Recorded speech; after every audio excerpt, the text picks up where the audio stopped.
वारकऱ्यांच्या या दिंडीमध्ये जो अपघात झालाय तो अत्यंत दुर्दैवी आहे। 3 महिलांचा त्यामध्ये मृत्यू झालेला आहे, 6 जण जखमी आहेत आणि ज्या ट्रकमुळे अपघात झाला तोही वारकऱ्यांचाच होता।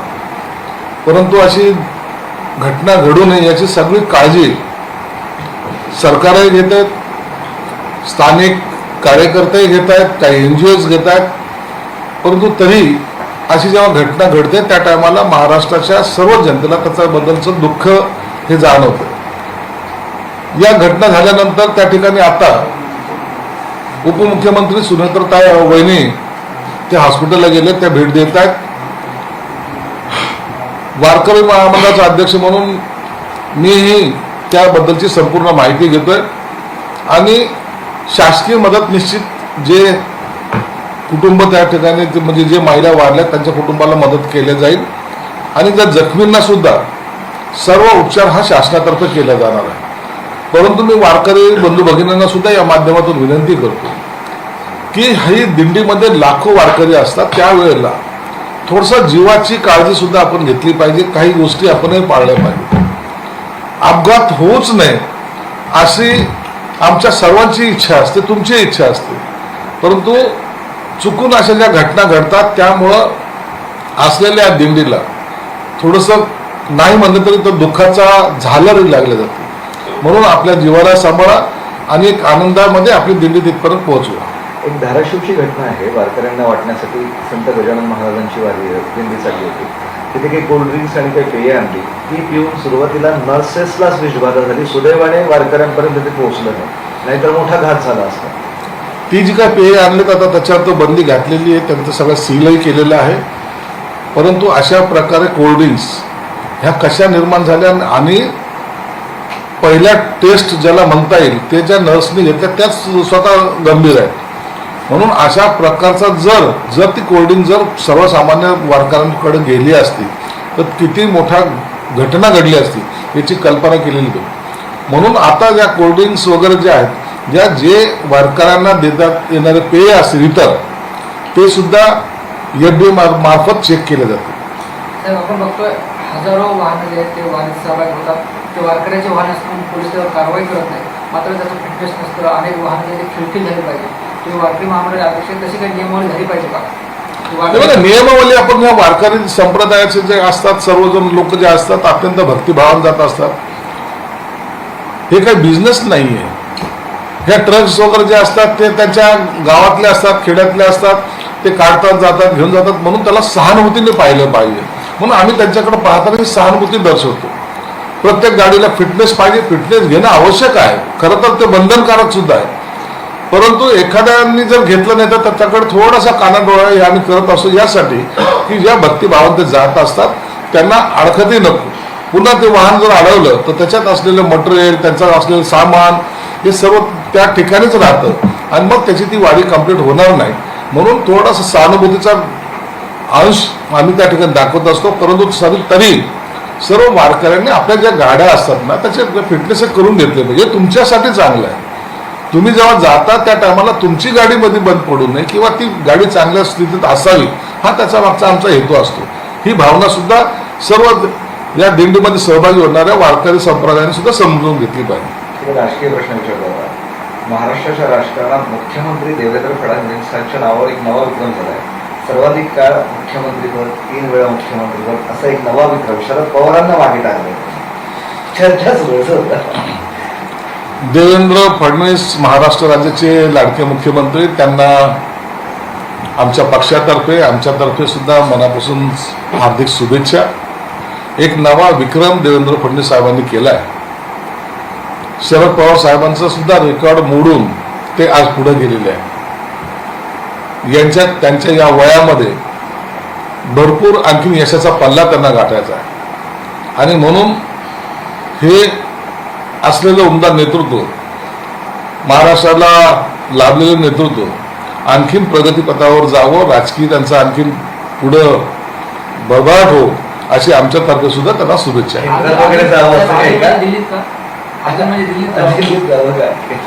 त्यांनी कुठे जावं हा निर्णय त्यांचा असतो, परंतु आज त्यांनी रेकॉर्ड मोडलाय या आनंदाच्या आम्ही त्यांना शुभेच्छा देतो. विनायक राऊत यांच्यावर कौटुंबिक हिंसाचाराचा गुन्हा दाखल झाला. त्यांच्या मुलीनं सुनेनंच प्रेस कॉन्फरन्स घेत मला जादूटोना करत होते, मानसिक शारीरिक छळ करत होते असे आरोप केलेले आहेत. विनायक राऊतच्या सुनेने पत्रकार परिषद घेऊन ज्या प्रकारे आरोप केलेले ते अत्यंत गंभीर आहेत. ते ऐकून सुद्धा माणसाला तिच्यावर होणारा अन्याय अत्याचार किती प्रमाणात होता याची जाणीव होते. आता विनायक राऊत काही जरी बोलत असले तरी सुनेने पत्रकार परिषदेमध्ये असे आरोप करणं याला सरकारने गांभीर्याने घेतलेले, त्यांच्यावर गुन्हा नोंद झालेला आहे. 7 लोकांवर त्यांच्यावर गुन्हा नोंद झालेला आहे. आणि ज्या जादूटोण्याबद्दल टीका करत होते तेच आता जादूटोण्यामध्ये किती माहिर आहेत हे सुद्धा आता महाराष्ट्राच्या लक्षात आलेलं आहे. म्हणून महिलांवर अत्याचार करणे किंवा छळ करणे या सगळ्या गुन्ह्यामध्ये आता विनायक राऊतच्या सर्व कुटुंबाला यावं लागेल. एक बातमी आली आहे, राज्यातील मागासवर्गीय विद्यार्थ्यांच्या वसतिगृहांची दैना झाली आहे. कॅगनं हा ठपका ठेवलाय असं सांगतात. निश्चित आहे, काही मागासवर्गीय हॉस्टेल्स जे आहेत जे भाड्या तत्वावर आम्ही घेतलेले आहेत अनेक वर्षापासून आहेत ते आता आम्ही एक एक काढण्याचा प्रयत्न करतोय. जे खात्याचे जे काय हॉस्टेल आहेत त्यांना सुद्धा मोठ्या प्रमाणात निधी आम्ही दिलेला आहे. नवीन हॉस्टेलची निर्मिती सुद्धा आम्ही करतो आणि म्हणून आता यापुढे ही दैनंदिन अवस्था होऊ नये याचा प्रयत्न आमचा विभाग करतो. मुंबईमध्ये वाहतूक कोंडी होऊ नये म्हणून इन्फ्रास्ट्रक्चर तयार करतोय, मोनो रेल्वे हे ते रस्ते तयार केले असा तुमच्या सरकारचा दावा आहे. तुमच्याच उपमहापौर आहे, त्यांचं म्हणणं आहे वाहतुकीमुळे कोंडीमुळे मी त्रस्त झाली आहे, मला महापौर बंगल्याच्या बाजूला एक बंगला देण्यात यावा किंवा माझी वाहतूक कोंडीतनं सुटका होईल. त्यांनी ते विधान केलेले. दादर सारखा एरिया आहे, गजबजलेला एरिया असतो. 25 वर्षाची साचलेली घाण आता काढायला थोडा उशीर जरूर लागतोय, परंतु वर्षभरात त्यांची सुद्धा अडचण दूर होईल. उपमहापौरांना घर द्यावं का फुटबॉल आता तिकडे? नाही, उपमहापौराला घर द्यायचा असा नियम नाही आहे, म्हणून त्यांना घर देता येणार नाही. सर, उद्धव ठाकरेंनी दुपारी 12:30 वाजता महत्वाची पत्रकार परिषद भरवली. आता काय बोलू याकडे लक्ष आहे? काय बोलणार आहे? त्यांच्याकडे आता विषय नाही आहे. ते आता राम मंदिरावर बोलतील, पुन्हा तोच विषय घेतील. नागपूरला आम्ही आता हे करणार ते करणार ते म्हणतील.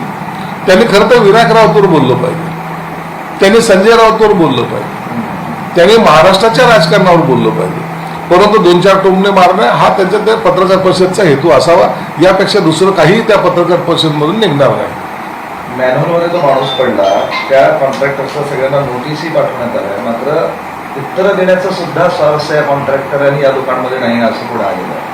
जुमानत नाही आहे महापालिका, नोटिसांना काम करणारे लोक जुमानत नाही. असं जर असेल तर त्यांनी तातडीने त्या कॉन्ट्रॅक्टरला काळ्या यादीत टाकले पाहिजे आणि त्याच्यावर फौजदारी स्वरूपाचा किंवा मनुष्यवधाचा गुन्हा दाखल केला पाहिजे. जर तो आधी एवढे मस्तवाल जर कॉन्ट्रॅक्टर होत असतील तर मग सर्वसामान्याच्या जीवाला धोका निश्चित पोहोचतो. म्हणून याच्यावर कठोर कारवाई केली तर मागच्याला ठेच पुढचा शहाणा असं आपल्याला करता येईल. आता मराठवाड्यात गंभीर परिस्थिती आहे, पाऊस नाही आहे, शेतकरी पेरणी पेरण्यात झाल्या नाही, ज्यांनी केली त्यांना दुबार पेरणी. काय मराठवाड्यामध्ये आताच्या घडीला इतकी भयानक परिस्थिती आहे की पावसाची आम्ही चातकासारखी वाट पाहतो कधी बरसेल. शेतकरी स्वतः मशागत करताना आपण पाहताय, ज्यांच्याकडे बैल नाही ते स्वतः माणसं ते शेतीची मशागत करतायत, नांगराला ते स्वतः लागलेले, परंतु पावसाचा पत्ता नाही. ही जर परिस्थिती पुढे कायम राहिली तर सर्वात मोठा दुष्काळ या मराठवाड्यात पडेल, विदर्भात पडेल अशी एकंदर स्थिती आहे. म्हणून सरकार सुद्धा याच्याकडे गांभीर्याने पाहत आहे आणि रोजच्या रोज बिघडणारी परिस्थिती. आज जर शेतकऱ्याला पेरावं का नाही पेरावं हा जो प्रश्न निर्माण झाला आहे याची सरकार निश्चित काळजी घेईल. आणि मला वाटतं या संदर्भामध्ये उद्या कॅबिनेटच्या नंतर तातडीची बैठक सुद्धा मुख्यमंत्र्यांनी बोलवलेली आहे. देवेंद्र फडणवीस यांनी रामरक्षा आंदोलनात सहभाग घ्यावा असं संजय राऊत म्हणतात. संजय राऊत हे तो येडा माणूस आहे. त्यांनी काय देवेंद्र फडणवीस हे राम मंदिरच्या आंदोलनात सुद्धा सहभागी झाले होते. आता यांनी रामरक्षा करून बाकीच्या गोष्टीवर फालतू चर्चा करण्यापेक्षा त्यात काय सुधारणा करता येईल याकडे लक्ष दिलं पाहिजे. असं आपल्या छत्रपती संभाजीनगरच्या बजाजनगरमधील महेश कुमार नावाचा युवक होता, तो मोर्शीतील दुर्घटनेत वारला आहे. 17 दिवसापूर्वीचं लग्न झाले. दोषीवर कडक कारवाई करावी अशी म्हणून सर एकूणच या सगळ्या लोकांच्या 9 जणांच्या मृत्यूसाठी जबाबदार कोणाला धरावं? मोशीतली ही दुर्घटना दुर्दैवी आहे. आता ती घटना जर तुम्ही पाहिली असेल, तो कचऱ्याचा सगळा जो प्रकार जो पाहिला आहे तो अत्यंत भयानक आहे आणि कोणी कल्पना सुद्धा केली नव्हती. अचानक घडलेली घटना, त्याच्यामध्ये जर 9 जणांचा मृत्यू होतो आणि ती घटना प्रत्येक माणसाचं मन हेलवणारी घटना आहे. म्हणून आता ह्या घटनेकडे आता सर्व दुःखित आहेतच, सर्वांनाच त्याची कल्पना आहे, परंतु त्या घटनेमधून आता बोध घेण्यासारखं सुद्धा आहे की कचऱ्याचं एवढे मोठे टावर सारखं उभं राहतात आणि ते अचानक कोसळल्यानंतर काय घडू शकतं. हे दुर्लक्ष ज्यांनी केले त्यांच्यावर सुद्धा कारवाई झाली पाहिजे.